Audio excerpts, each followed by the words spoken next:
I just wonder if all the Sunderland players haven't got winners' medals. They went up first. They might well. They should indeed. Who stood out as your player of the match, Alan Hansen? Oh, I thought it's fair to say Mark Wright played well, Moby played well, Thomas and Saunders played well in the second half.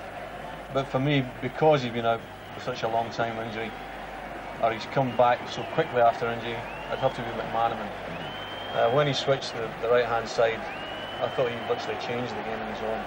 And there's a happy man as well. Yeah.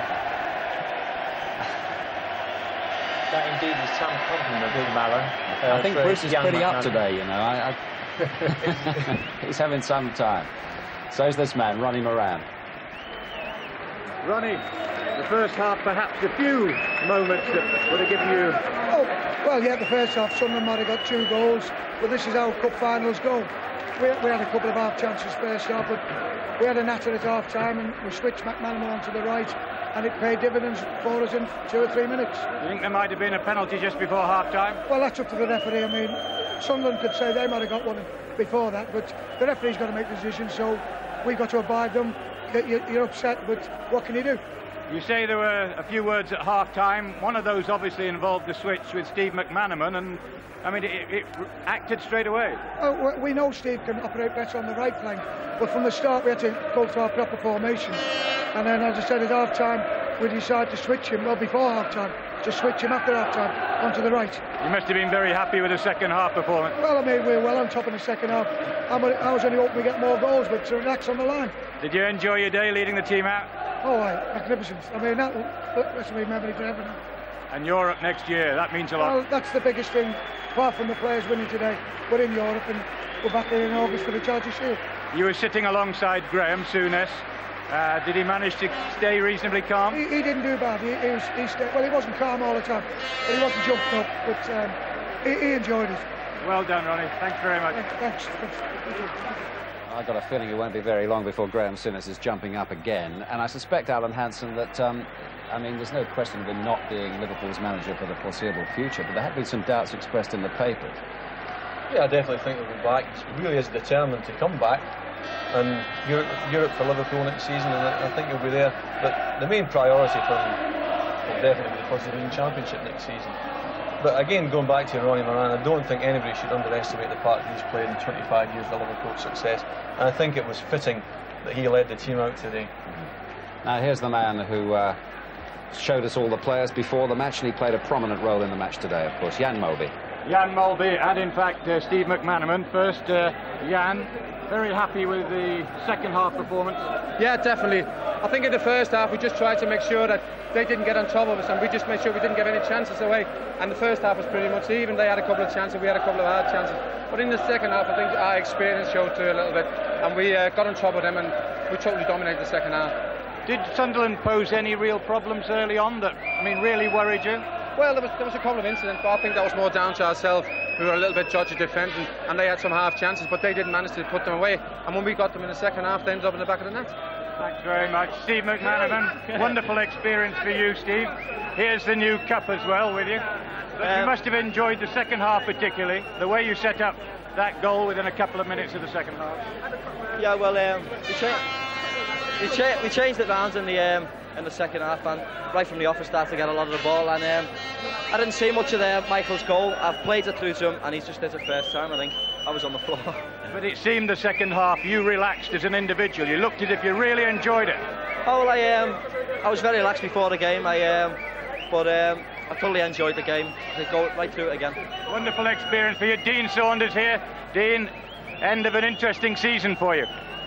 Yeah, I'm delighted. I can't believe it. You know, we've had so much bad luck all season, and it makes up for everything. Did you enjoy it yourself? Oh yeah, second half especially when you know, with two great finishes, and you know, I think we passed it about best we passed it all season, and you know, to be fair to Sunderland, like second half we played really well, and there's not a lot they could do about it. They did well first half though, didn't they? Well, I thought yeah, they could have quite easily been in front first half, but never took the chances, and we took ours. Thanks very much, Dean. Thanks. Michael Thomas is here. I think whatever debt you have to pay to Liverpool fans for that goal you scored for Arsenal, you've repaid with interest. I hope so. I've had so much talk about it. The last goal I scored at Anfield, Hopefully I'll shut them up for a while. And hopefully shut Jimmy up for once.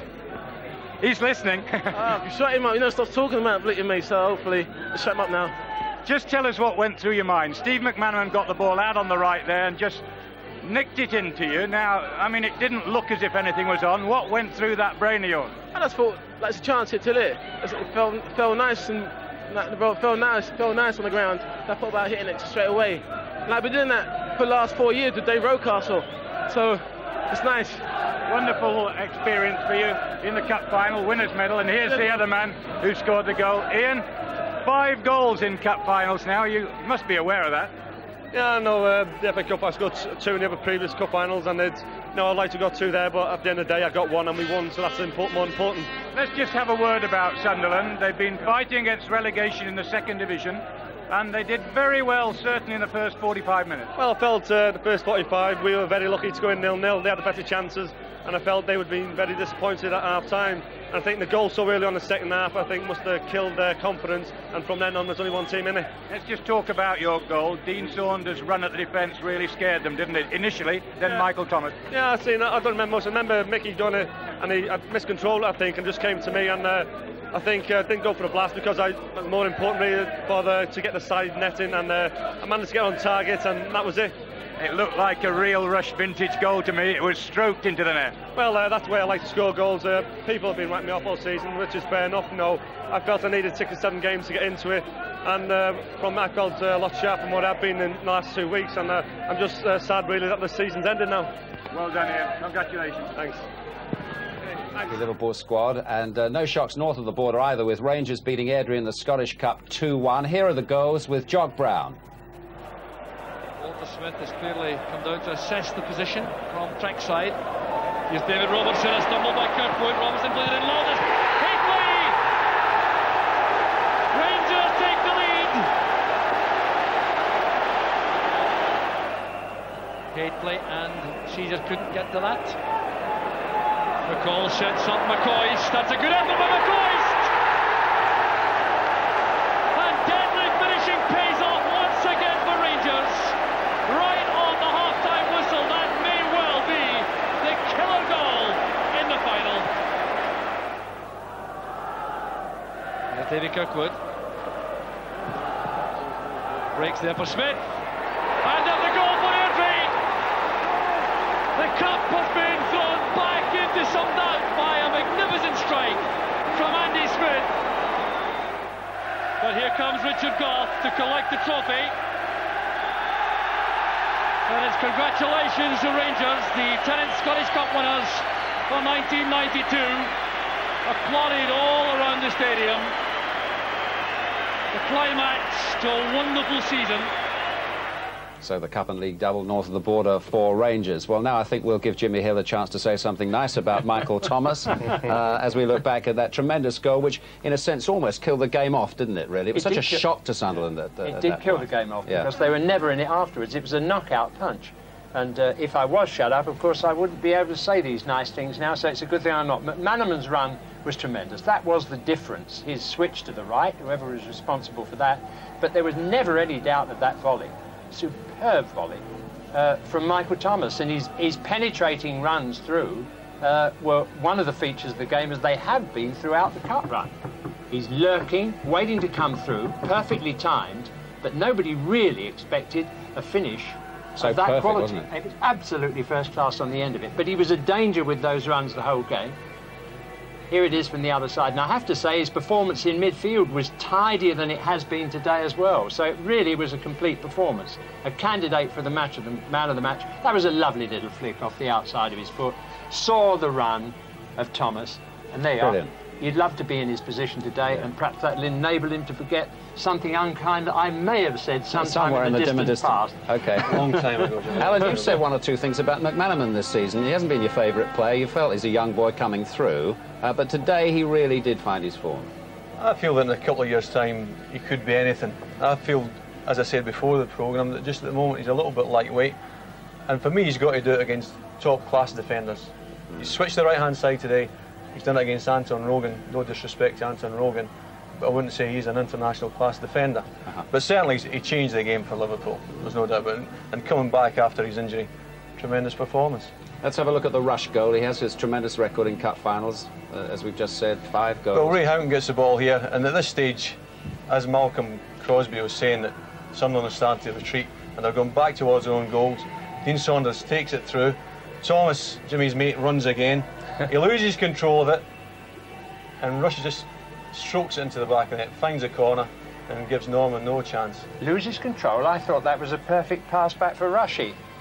There you are, watch. Makes a great run. He comes inside. He's put it just right for Rushy. Touch wasn't the best, but Rush puts it right in the corner, given... You're not saying anything about Michael Thomas, are you? Yeah, I'd say they made a great run.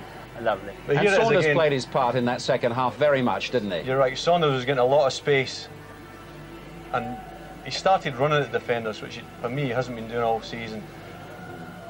And Thomas arrives late. It's a great run. He brings it inside, and Rush is there to stroke it in the corner of the net.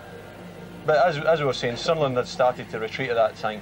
Yeah. You know, it was a bad time to lose the first goal. You know, just after half-time. Bob Stokoe, quick final comment from you. Well, you had your great day here with Sunderland today. It wasn't a great day for them. Yeah, Malcolm's fairy tale didn't have a happy ending like mine, Des. Not quite. You know, these are the unfortunate things, and it's sadly from the northeast point of view with Newcastle and Sunderland, where they're fighting desperately to get back among the big boys again. And if they'd won today, it was another boost for the area. But sadly, they've got to go back to the drawing board and start again and try and catch up. Try and get back in the first division. Try and get back in the first division. That's the important thing. Anyway, I expect everybody's enjoyed the day. I mean, the fans want to win, but they've come down and they've had a great day, and we've all had a great day. I think it's been a super day. A nice occasion once again. Bob, thanks very much. Alan, Jimmy, thank you very much. Be kind to Michael Thomas in future.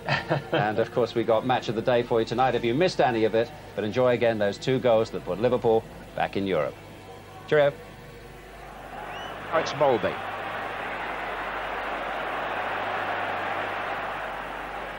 Knocked out wide to McManaman, who is indeed starting on the right-hand side this time. Takes on Atkinson, gets past him, and flips it into Michael Thomas. Thomas' shot! Oh, that's a fine goal!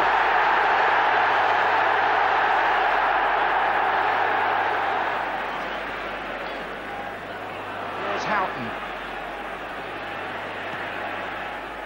Saunders. Thomas through the middle again. Michael Thomas. Rush. 2-0 Liverpool.